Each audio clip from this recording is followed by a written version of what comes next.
La formation, la remise à niveau des agents de l'État au cœur des préoccupations du principal employeur, le ministère de la fonction publique et du renforcement des capacités. Et c'est donc pour y remédier que Louise Boukandou-Moussavou attaque le terrain pour signer des conventions de partenariat. Première étape, l'Institut supérieur Saint-Paul de Nzengayong avec Nathalie Oké et Guy Serge Zambo.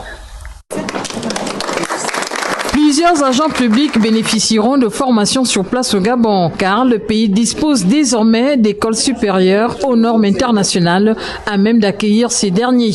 Ces établissements remplissent les critères exigés par le ministère de la fonction publique et du renforcement des capacités. Le sujet était au centre de la signature de convention entre cette tutelle et l'école supérieure Saint-Paul. Cet établissement d'enseignement supérieur existe juridiquement par arrêté numéro 0001 du ministère de l'enseignement supérieur, session de 2020. Nous remercions son Excellence, Monsieur le Président de la Transition, pour ces décrets signés en notre faveur. L'encadrement pédagogique, il est assuré à 70% par les universitaires gabonais et à 30% par des professionnels gabonais. Le Gabon a besoin d'une ressource humaine bien formée. Je crois en l'expertise gabonaise. Nous avons des très bons établissements d'enseignement supérieur qui peuvent répondre aux attentes du général de brigade, son Excellence Brice Clotaire Oligui-Nguema. Nous sommes dans une période de transition où on tend vers la restauration des institutions gabonaises. C'est pour cela que je multiplie les accords cadres pour permettre à l'ensemble de l'administration gabonaise de trouver son compte dans une université ou dans un établissement donné.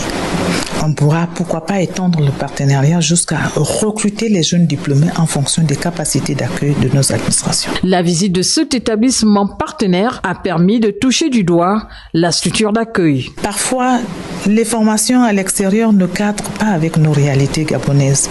Non seulement elles ne cadrent pas avec nos réalités gabonaises, nos agents vont dans des écoles de quartier. Parfois, ce sont des écoles de maison, alors que nous avons des structures qui peuvent les accueillir pour une formation de qualité. Cette signature de convention permettra d'assurer la formation continue et de perfectionnement des agents publics pour répondre aux exigences de performance voulues par les plus hautes autorités de la transition.